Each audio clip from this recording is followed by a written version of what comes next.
the proof platform is something we're super proud about.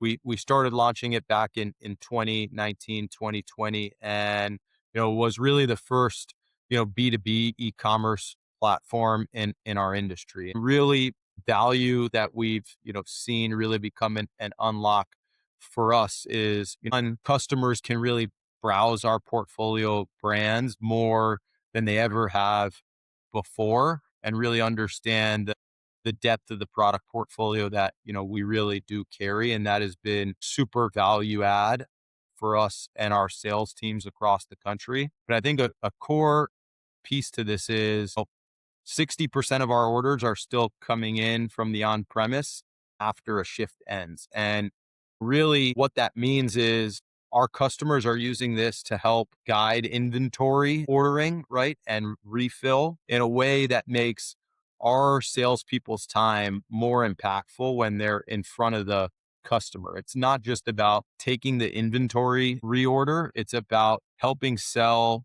the features and benefits of the products that we're fortunate to represent and help talk about innovation, why, and be more consultative. So it's freeing up that time for our teams to be able to be more effective and have a more effective call. Well, let's talk about data intelligence more broadly. How is the company innovating on that front? Yeah, as I spoke to a little bit more earlier, look, we continue to believe that data and insights become a massive unlock for us and our industry and for our teams. And we've got the largest data set of beverage alcohol in the industry. And, we continue to lean in on really understanding our customers and our consumers more than ever to help provide those insights to our teams to be able to win and execute in the market. And so some of those things come to life with more impactful targeting of accounts, as I spoke to previously, and making sure where brands are showing up and where we're focusing our efforts are in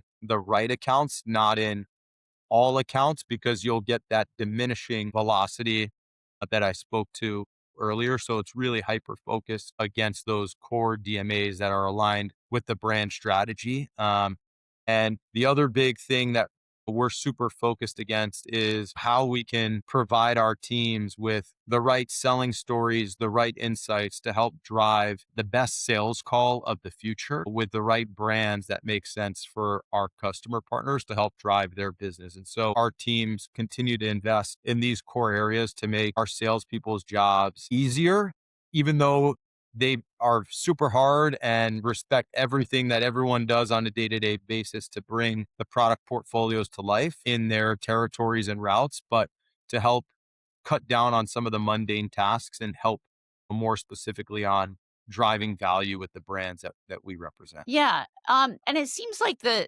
distributor salesperson's role is really changing a lot right now, thanks to innovations in data. So, would you say that a salesperson's value in the future, let's say 5 years from now, will be based more on their relationships or their ability to interpret data and provide insights? Look, I think that's what selling is. It's about both, right? And it's about creating relationships because you're there supporting your customer on a weekly and monthly basis, right?